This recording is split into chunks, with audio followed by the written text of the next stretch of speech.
And if you die tomorrow? Arizona Territory, October of 1887. I came west hunting for land and peace, but what I found was freedom, waiting in the eyes of someone who saw me as a man, not a mistake. The wind cut like iron filings. 45 years I've lived under this kind of wind, and it still feels like the world reminding me I'm temporary. It blew across the hills that morning, carrying the taste of cold rain and old sorrow. Out here, the land has a long memory. It remembers what men try to forget. I was walking the north fence, same way I've done since I could stand straight. Checking posts, tightening wire, hammering staples. A man learns to fix fences because he can't fix himself. Work steadies the blood, gives you something honest to hold when your mind drifts too far into yesterday. The creek ran slow beside me, the color of iron and ash, whispering a song older than any of us. I had my gloves stiff with mud, my back stiff with years, and the kind of quiet that makes you listen to your own heartbeat. Then I saw something that didn't belong to the land, a stain dark against pale dust near the gate brace. Blood. Not animal blood, the smell was too sharp, too close to iron. The ground looked punched in, trampled by boots that didn't respect where they were standing. The gate leaned wrong, one hinge twisted, one bolt missing. My stomach dropped before my mind caught up. You don't live this long out here without recognizing trouble's handwriting. I walked closer, slow, hand resting on my revolver out of habit, not fear. The yard was silent, the kind of silence that hums in your bones. Bo, my horse, shifted behind me, uneasy. When a horse doesn't trust the air, you'd better start paying attention. Inside Gideon Flynn's cabin, the world had stopped. The door hung half-broken, letting the light fall in crooked. Chairs overturned, a lantern shattered, blood smeared on the floor like someone had tried to wipe away shame and failed. And there, by the hearth, lay Gideon. His chest rose shallow, his face gray as winter bark. "Jude," he rasped when I knelt beside him. That voice, once strong enough to move cattle and men alike, now barely scratched the air. "I'm here," I said. My voice came out rougher than I meant it. "Don't try to talk." "Oh, 6. He smiled, a painful kind of smile that meant he knew exactly how bad it was. "They came again, Briggs and his boys. 7 this time. Said I should sell, said the land don't belong to one man anymore." "And you told them it still does," I said quietly. He nodded, then coughed, and the cough turned red. "Guess they disagreed." I pressed a wet cloth to his mouth. My hands aren't as steady as they used to be, but they remembered how to help. I saw the shape of his ribs, beneath the shirt, broken, caved. Too much damage for one man to patch. I should have ridden for a doctor right then, but a voice inside me said it wouldn't matter. Not because I didn't care, but because men like Briggs don't stop with bones. They come back to finish what they start. "Where's Cassidy?" I asked. "Gone," he said. "Northeast. Said he's going to find Natan." That name hung heavy between us. Natan, the Apache leader Gideon once saved years back, when a flash flood took half a canyon and almost a boy with it. Gideon pulled that boy out and carried him through rain and rock till dawn. Never spoke much about it after, but I'd seen the bond that followed. Once or twice a year, Natan's riders came quiet, proud, shared food, no words wasted. That kind of respect is rare, between men who carry different histories. "He shouldn't have gone alone," I said. "Boy's stubborn," Gideon whispered. "Gets that from his mother. Thinks the world still keeps its promises." I didn't answer. The fire cracked, the only heartbeat in the room besides his. I wanted to tell him help was coming, but out here, help's a ghost that visits the rich and skips the rest of us. "You need rest," I said finally. He laughed once, weak. "Rest when I'm done owing this world." His eyes closed halfway. "You ever notice, Jude? Men like Briggs don't believe in the land, just the price tag." I nodded, though I wasn't sure he could still see me. "Yeah," I said. "I've noticed." I stayed there a while, long enough to watch the light shift across his face, long enough for guilt to take root in my chest. When I finally stood, my knees popped like gunfire. I straightened the room as best I could, set the chairs upright, closed the busted door, covered him with a blanket that smelled of smoke and years. Then I stepped outside. The air hit me hard. It always does after a man bleeds inside. The sky was clean, too clean, like the kind that doesn't care what happens under it. I looked east and west and saw nothing but distant red hills rolling into blue haze. I'd spent a lifetime trying to make peace with this land, but in that moment, I hated it. Hated how it stayed beautiful while men turned ugly. I saddled Bo. The leather creaked, the sound of old faith still holding. I thought about going to town, fetching the dock, but I knew the math. 2 days there and back, maybe 3, and by then Briggs would be back to finish the job. There was only one chance, and she lived somewhere between the cottonwoods and the silence beyond. Ayanna. The first time I met her, she was 16, fierce-eyed and quiet, selling herbs outside the mercantile. Some fool called her a name he shouldn't have, and I did nothing. Just stood there, watching her face harden into the kind of calm that scares men. I've regretted that silence longer than I've regretted anything else. Funny thing about age, you can bury mistakes deep, but they keep finding their way back to daylight. If anyone could reach Natan, it'd be her. And if she turned me away, I'd ride alone anyway. Not for revenge, for balance. I mounted Bo, turned toward the North Pass, where the sky grew narrow and mean. My shadow stretched long behind me, like it didn't want to follow. Every hoofbeat echoed against rock, each one asking the same question, "What are you still doing here, old man?" Maybe I didn't have an answer. Maybe I just couldn't stand the thought of another good man dying because someone else wanted more. If you enjoyed the story, hit that subscribe button right away. And if you don't, then just hit the like button anyway, to keep more Wild West love stories coming. The sun dipped low, the color of worn copper. I followed the creek until it split into 3 shallow veins, the water whispering secrets about what had happened and what was coming. Somewhere ahead, a hawk screamed, sharp and lonely. I took it as a warning or maybe a welcome. By dusk, I reached the ridge, where the land folds into Apache country. No maps here, no markers, just instinct and memory, the kind of place that swallows men who come uninvited. I reined in, let Bo rest, and listened. You can tell a lot from how the night settles, how the wind holds its breath before company. That's when I saw her. Ayanna stepped out from the trees, reins loose in her hand, the setting sun tangled in her hair. She looked at me like time had never passed, and maybe it hadn't. Her face was calm, but her eyes knew. She always did. "Walker," she said softly, using the name I'd left behind years ago. "Ayanna," I answered. "Didn't expect you'd still remember." "Some names stay," she said. "Some debts, too." She looked past me toward the valley, toward the smoke still rising from Gideon's place. I didn't need to explain much. "Briggs," she said. I nodded. She sighed once, low. "Men like that don't fear the law. Only stories. Then maybe it's time we give them one worth fearing." Her gaze lingered on me a moment longer. Me, the old fool trying to set something right with hands too tired for another fight. Finally, she nodded. "Follow me," she said. "But remember, once we ride that ridge, you don't speak, you listen." "I can do that," I said. "Can you?" she asked, half a smile ghosting her lips. "You've been talking to yourself for 40 years. She turned her horse and led the way. I followed, the wind biting at my coat, the smell of wood smoke fading behind us. Ahead lay the hills, the hidden canyons, and whatever waited beyond the reach of fences. Maybe redemption, maybe the end of the road. Either way, I was ready to meet it. The trail that led to Natan's camp wasn't made by men, it was carved by wind and bones. The canyon walls narrowed until the sky looked like a blue thread sewn between cliffs. Every sound echoed, hooves, breath, the jingle of my stirrup against Bo's side.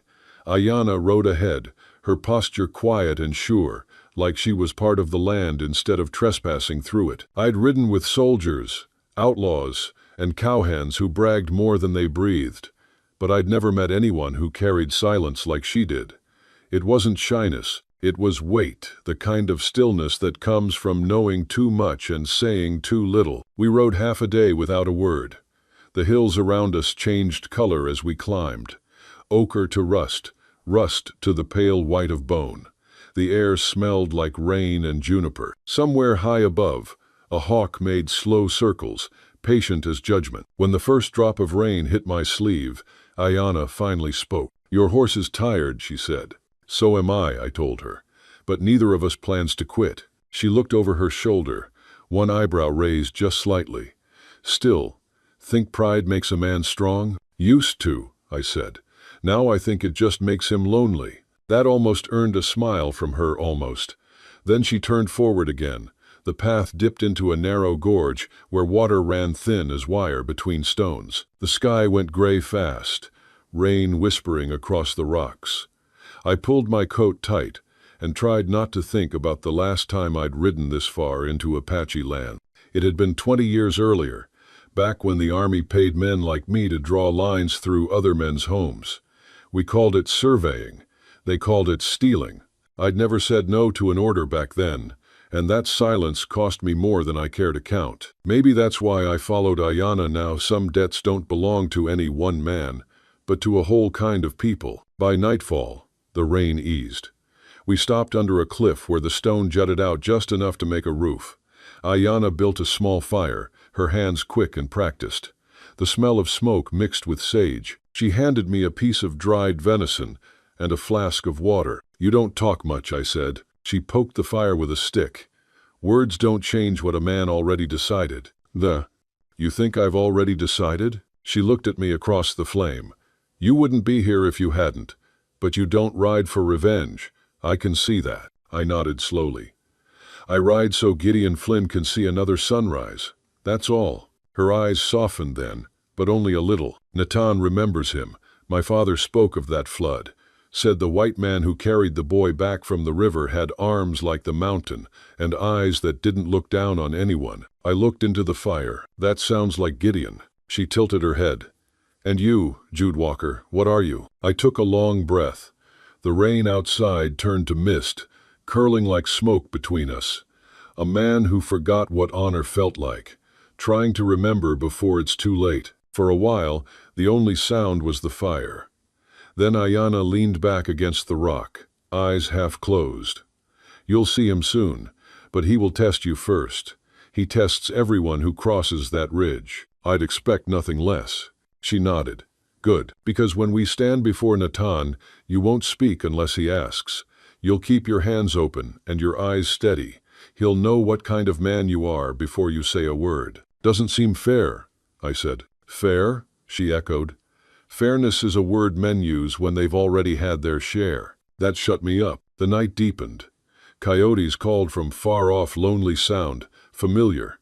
I thought of Gideon lying in that dark cabin, and of his son, riding somewhere ahead of us. Maybe he'd already reached Natan. Maybe he was bones on the trail. Out here, hope and dread wear the same face. Sometime after midnight, I woke to find Ayana still awake, feeding the fire small branches. The light painted her face in gold and shadow. She wasn't young, not the way I remembered from years ago, but there was something timeless in the way she sat still, like the land itself had chosen her. "You should sleep," I said quietly. She didn't look up. "Sleep makes the past louder." I know that sound," I murmured. "Used to wake me every night. The things I didn't say. The men I didn't save." Her eyes lifted to mine, then steady, unflinching. "Then you understand why you're here. Not to save someone. To listen." She let the last branch burn out. The fire died to red coals, and with it, my need to talk. We slept, or tried to, while the wind changed direction. By dawn, the clouds had moved east. We saddled the horses and rode again. The canyon opened into a valley dotted with sage and stone huts, smoke rising from their roofs. I knew before she said a word we were close. My heart kicked like it hadn't in years. "Keep your hand down," Ayana whispered. "Show them peace." 2 riders appeared from behind a rise. They came fast, silent, rifles resting across their arms. Their horses barely made a sound on the dry ground. When they stopped 10 feet away, the younger one spoke in Apache. Ayana answered in the same tongue, her voice calm but firm. The older warrior studied me, eyes like flint. Then he pointed at my revolver. I unbuckled it and placed it on the ground. He nodded once and spoke again. Ayana turned to me. He says Natan will see you. But you walk. I dismounted, legs stiff, the ache of years and guilt fighting for attention. They led us through the camp. Women looked up from their work. Children paused mid-play. No fear in their faces, only curiosity. They'd seen men like me before, maybe too many times. At the center stood a large fire, and beside it, a man taller than I remembered, hair streaked with gray, eyes dark as obsidian. Natan. Time had carved him into something solid, like the mountains behind him. He didn't speak right away, just studied me the way a man studies weather before it breaks. Then he said, in English, slow and clear, "You ride with Ayanna. That means you come in peace." Why? I met his gaze. Because Gideon Flynn's dying. The camp went still. Even the horses outside the circle stopped moving. Natan's jaw tightened. Briggs? I nodded. He lives still? For now. Natan looked toward the east, where the hills bled into sky. My people remember the debt your friend earned, but debts are rivers, they change course. I know, I said quietly. But this one runs deep. You decide if it still flows. Something flickered in his eyes, then recognition. Maybe memory. He motioned for someone to bring water. Then, softer, you are old, Jude Walker. Why come yourself? Because I owe Gideon more than a visit to his grave. He nodded once, a slow, deliberate motion. Then he spoke to his people in Apache, voice low but commanding. Warriors began to move, gathering weapons, saddles, food. The camp turned from quiet to purpose. Ayanna stepped beside him. You ride? She asked. Natan's mouth curved faintly. The boy came before dawn. His father still breathes. We ride for the Flynn Ranch before the sun falls again. The old chief turned back to me. You brought the past to our fire, Walker. We will carry it with you. But understand, once we ride, the story belongs to all of us. I bowed my head. Then let's make it one worth telling. If you like Wild West love stories or Wild West stories, drop a bunch of 1 second and your place in the comments for the Wild West Love channel. Tell me where you're listening from so I don't feel so alone out here. Dawn came the way truth does, slow, quiet, and impossible to ignore. The first light slid down the cliffs, washing the camp in pale gold. Smoke from the dying fires coiled into the cold air like prayers that didn't know where to land. Men moved through it without a sound, tying saddles, checking rifles, whispering to horses who already understood what the day would bring. I've seen men ride to war before loud, drunk on pride and fear. But this was different. There was no anger here, only certainty. The Apache didn't ride for revenge.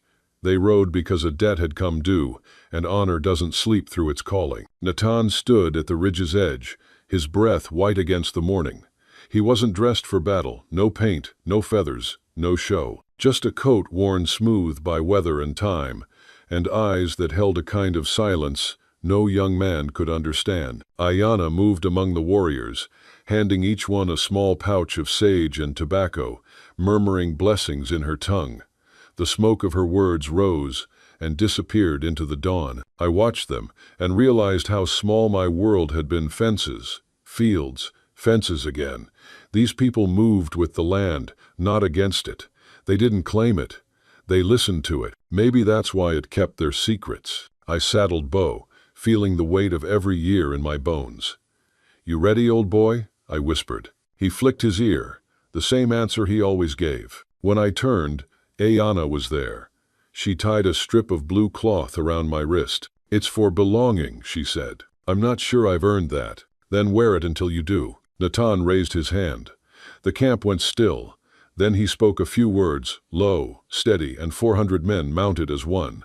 The sound of hooves struck the ground like thunder learning discipline. We rode out single file, the rising sun catching on the rifle barrels like a promise. The first day's ride was long and wordless. We cut through valleys of red dust and tall grass, across rivers thin as silver threads.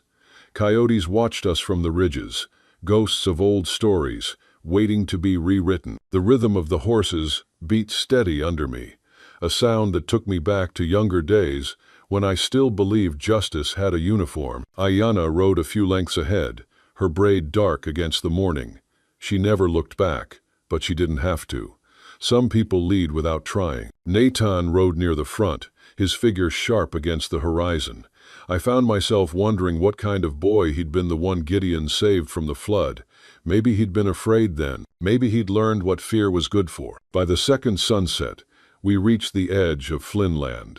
From the ridge, I could see the cabin, small, square, stubborn. Smoke curled from the chimney. He was still alive. Gideon Flynn refused to die on anyone's schedule but his own. We camped in the dry creek bed a mile away. The warriors spread in a half circle, hidden under sage and rock. Fires burned low, just enough for warmth.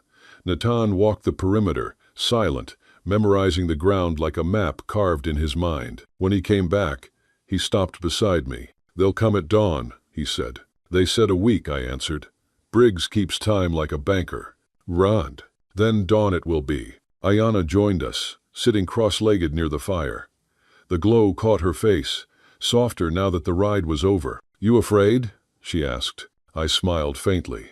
At my age, fear's just another friend who overstayed his welcome. She tilted her head. "And if you die tomorrow? Then I hope someone else keeps the fences straight." That made her laugh, a quiet, unexpected sound that rolled through the dark like mercy. The night passed slow. I didn't sleep. The stars were too loud, the silence too deep. Around me, warriors rested with weapons close, breath steady. I envied their peace. I kept seeing Gideon's broken ribs, the blood, the way his son's voice must have cracked when he rode for help. When you live long enough, you start carrying other people's ghosts. They ride behind your eyes, whispering what you could have done better. When dawn came, I was already on my feet. The horizon burned red. Ayanna stood beside her horse, tightening the cinch. "They're coming," she said. I didn't ask how she knew. The air had changed heavier, like a storm thinking twice. Then we heard them. 7 riders, moving slow and sure from the east, the same ones who had broken Gideon. Briggs led them, clean coat, trimmed beard, eyes cold enough to cut glass. Behind him, 6 men who still believed cruelty was strength. We waited until they were close. Natan gave one nod. 400 men rose from the earth. The moment was soundless, unreal, the kind of silence that makes even wind forget how to move. Briggs froze mid-step, his hand halfway to his holster. His horse snorted, sensing the shift. The men beside him looked around, saw nothing but eyes and barrels in every direction. Natan stepped forward. The air seemed to part for him. "You beat an old man," he said, voice low but carrying. "You thought him alone." Briggs tried to smile, failed halfway. "We didn't come for you. You came for what isn't yours. That makes it ours." Briggs swallowed hard. "You kill us, and you'll bring the army." Natan didn't blink. "Then we'll greet them the same way." He raised his hand.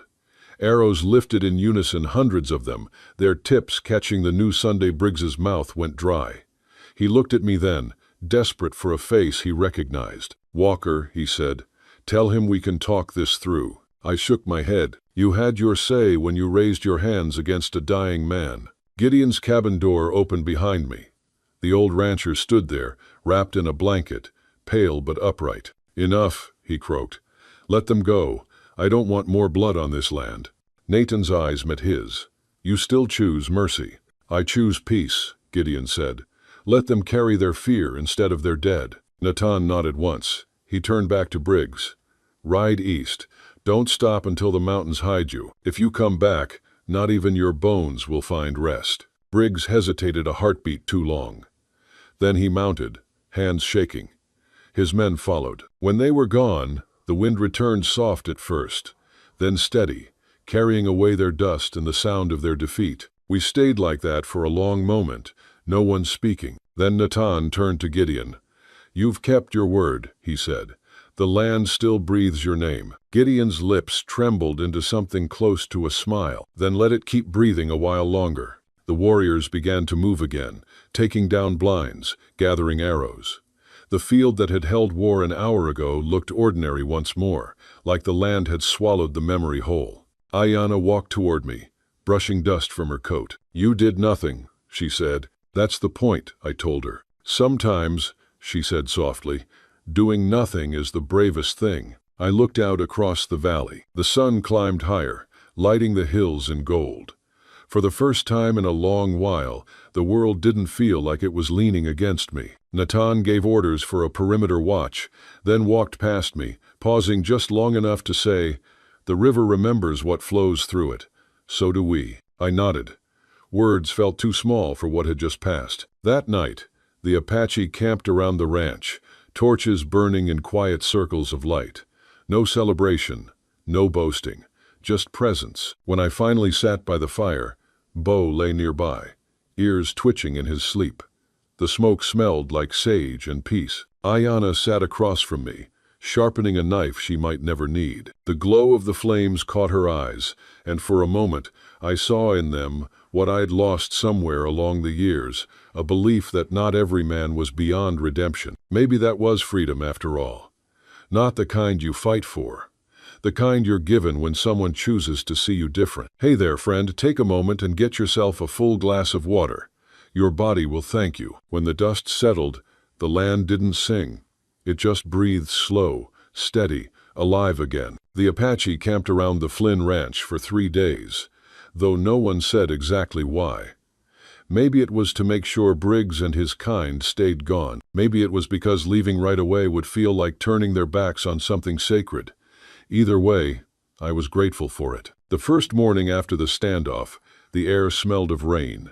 The hills wore that soft light that makes even scars look gentle. I woke to the sound of horses and children, small laughter cutting through the heavy quiet that had hung over this place for too long. It was strange peace always feels louder after violence. Ayana was near the corral, showing 2 young boys how to brush down a mare. She moved like patience given form. I watched her from the porch, coffee cooling in my hand, wondering how a woman who'd seen so much loss could still teach with such tenderness. Natan spent most of the day walking the boundary lines with Gideon's son, Cassidy. The boy had fire in him, but I saw in his steps that he was learning restraint, the kind that only men who've seen death up close can carry. Gideon stayed inside, his ribs still bound, his strength flickering in and out like a lantern in wind. I helped where I could, small things mostly, fixing the door I'd once found hanging from its hinges, cutting wood, hauling water. No one asked me to, but work gives old hands something to say when words fall short. By afternoon, Ayana came to me with a small clay bowl. "For his pain," she said. Inside was a paste that smelled of cedar and smoke. "You made this?" I asked. She nodded. "My grandmother taught me. It cools the fire under the skin." I carried it inside. Gideon lay propped up near the window, eyes following the shadows that moved across the floor. He smiled when he saw me. "Thought you'd ridden off already," he said. "Not yet. I figured the land's got enough ghosts without adding mine." He chuckled, winced. "Hell, Jude, you've been a ghost since you quit believing in people." He wasn't wrong. I'd lived like a man halfway buried for years, alive in body, dead in trust. I knelt beside him, set the bowl down. "She made this, said it might help." He sniffed it. "Smells like the earth before rain. Guess that's medicine enough." When I spread it over the bruises, he hissed, but the tension in his body eased after a while. "You ever wonder," he said quietly, "why folks like Natan still help men like us after all the wrong we've done them? Because mercy's the only thing rarer than water out here," I said. He stared out the window, eyes glassy with something deeper than pain. "Maybe so. Or maybe they just remember better than we do." That evening, the camp filled with smoke and stories. The Apache gathered near the main fire, sharing food, laughter, and long silences that said more than any words could. I sat at the edge of the circle, half in shadow, half in flame. Ayana passed me a plate of roasted corn and smiled without saying a thing. I'd forgotten what quiet kindness felt like. It doesn't ask, doesn't take, it just is. Someone began to sing then, a low, steady rhythm that pulsed like the heart of the land itself. I didn't understand the words, but I felt them. They told of storms survived, of debts repaid, of people who endure not by fighting, but by standing. Ayana's voice joined in, soft but strong, threading through the others like a stream through stone.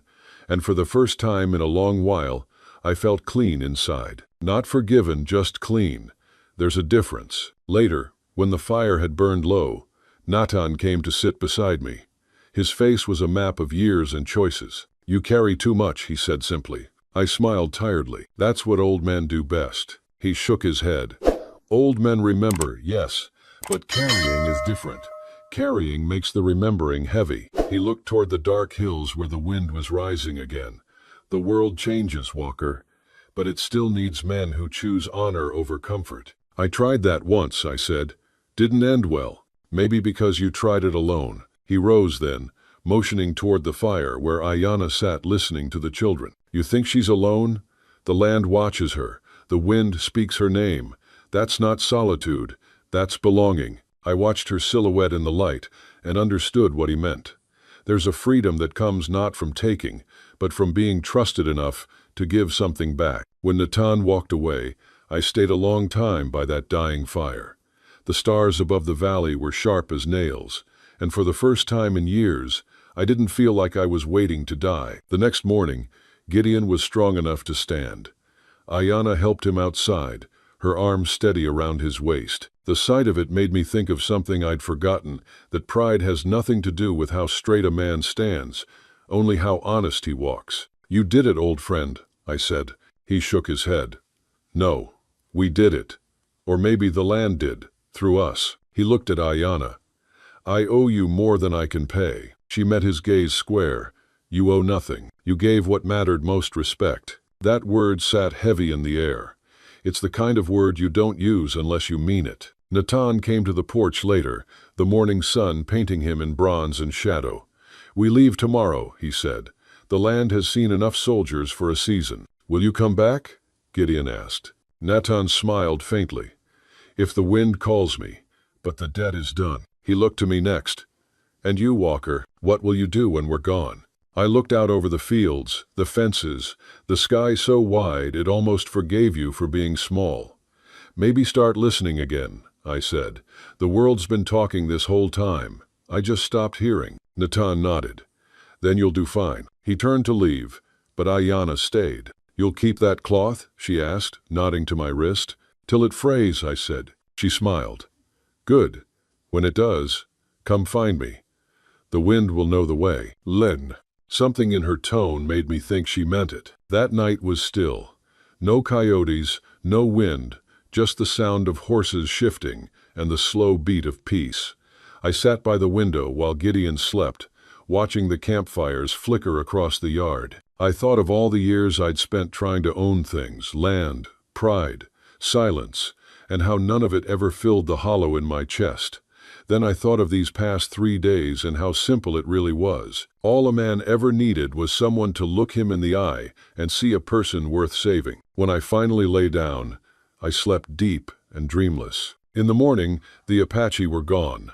No dust, no sound, no trace, only flattened grass and the faint smell of cedar where their fires had been. The world looked the same, but I wasn't. Ayanna's blue cloth still wrapped my wrist, warm from the Sunday. I touched it and smiled. Freedom had a texture after all, rough, worn, and real. If you're watching on TV, don't hesitate, grab your phone and hit subscribe to my channel so you'll never miss out on our amazing characters. Morning came without fanfare, soft and gray, like the world taking its first breath after holding it too long. The Apache were gone. No smoke, no hoofprints, no sound, just an emptiness that wasn't really empty. More like a quiet that still remembered who had passed through. I stood at the porch, coffee in hand, watching the horizon burn faintly gold. Gideon sat in his chair near the window, the blanket over his knees, and Cassidy was mending a broken fence post by the corral. The sound of his hammer echoed like the heart of the ranch beating again. It struck me that this was what victory looked like, not flags or cheers, just people breathing in peace, making small noises of life. I walked to the edge of the yard. The air was crisp with cedar and ash. For the first time in years, the land didn't feel like a burden to carry. It felt like something alive, watching us, weighing our worth, deciding maybe for now, we'd earned another day. Gideon called from the porch, voice stronger now. "You staying, Jude?" I smiled. "Where else would I go?" He nodded, satisfied. "Then grab a hammer. That fence still needs fixing." So I did. We worked until noon, 3 men under one sky, each mending something more than wood and wire. Gideon worked slower than before, but there was a stubborn joy in his movements. Cassidy moved quick, sure-handed, the way young men do when they've learned how close they came to losing everything. Sometimes I'd catch Gideon watching his son, pride tucked behind that rough old face. He'd nearly lost the boy to desperation, but desperation had brought salvation in a shape none of us expected. When we stopped for lunch, the sun was warm enough to sit without coats. Gideon poured coffee, the smell mixing with dust and wind. "Funny thing," he said, "the land looks bigger now." "It's always been this big," I said. "We just stopped seeing it." He looked at me for a long time. "You ever think you were meant to be here, Jude? Not as a ranch hand or a fighter just here to witness?" "Maybe," I said. "Or maybe I just finally stopped running long enough for the world to catch up." He grinned. "That's the same thing, far as I can tell." Cassidy came over then, dirt streaked on his face.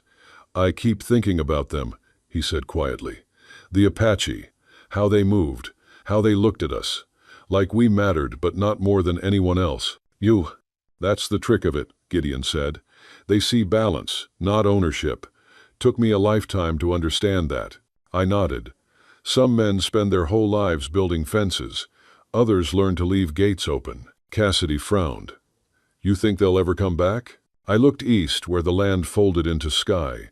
Maybe not as warriors, but their presence won't fade. The wind's full of their stories now. That evening, the sun set heavy and orange. I walked the ridge where the Apache fires had burned. The grass was flattened, the scent of cedar still clinging to the soil. For a while, I stood there and listened to nothing but the hum of insects and the slow rhythm of my own breathing. Then I saw it, a single feather caught on a fence post, black-tipped, soft as breath. I don't know whose it was, but it felt like a sign left behind on purpose. I took it, slipped it into my hatband. Ayana's blue cloth still circled my wrist. Every time the wind touched it, I thought of her the way she had stood between worlds, without belonging to either, and yet somehow belonged more than anyone I'd ever known. Maybe that's what love looks like when you're old. It isn't fire or frenzy. It's understanding. It's the quiet knowing that someone out there saw the worst of you and didn't turn away. The next morning, I saddled Bo and rode out before dawn. Gideon was resting, Cassidy asleep by the hearth. I didn't leave a note, didn't need to. Some journeys don't require words. The world was cool and pale, and the stars hadn't yet given up the sky. I followed the same trail the Apache had taken north, the one that cut through the canyons like a vein. I didn't ride to find them. I just needed to feel the road again, to remind myself that the world was still wide, and I still had a place in it. The hills rolled under the morning light. Somewhere far ahead, I imagined Ayana's voice carried by the wind. Maybe it was memory. Maybe it was something more. Either way, it was enough. I stopped by the creek where the water turned red with clay, dismounted, knelt, and let my hands sink into the current. The water was cold, biting. It stung and then soothed. Maybe that's how healing works. First the sting, then the calm. I thought about Gideon's words, about the debt that runs deeper than gold, about Natan's warning that once you ride for honor, you ride forever. I figured I could live with that, because maybe honor isn't a burden at all. Maybe it's the only thing that keeps you light enough to keep moving. The days that followed blurred into something gentle. I helped rebuild what was broken. We fixed the fences, cleared the fields, and planted new cottonwood near the creek. Gideon joked that maybe one day he'd rest under their shade, but I think he knew better. He wasn't done living yet. None of us were. Cassidy rode into town once a week for supplies. Said people looked at him different now, less like a boy, more like a man who carried stories worth listening to. That's what courage does. It changes how the world hears your footsteps. As for me, I stayed on. There was no reason to leave. Every morning I'd walk the perimeter, listen to the wind move through the grass, and think about how strange it was that after all these years of running, peace had finally found me by accident. It wasn't perfect. It never is. But it was enough. If you've made it this far, I know you're a true fan of WWL. From the bottom of my heart, I wish your day is filled with health and happiness, and may a little stroke of luck find you in the next 15 minutes. Don't forget to share it with me in the comments. Weeks later, a traveler passed through one of those talkative drifters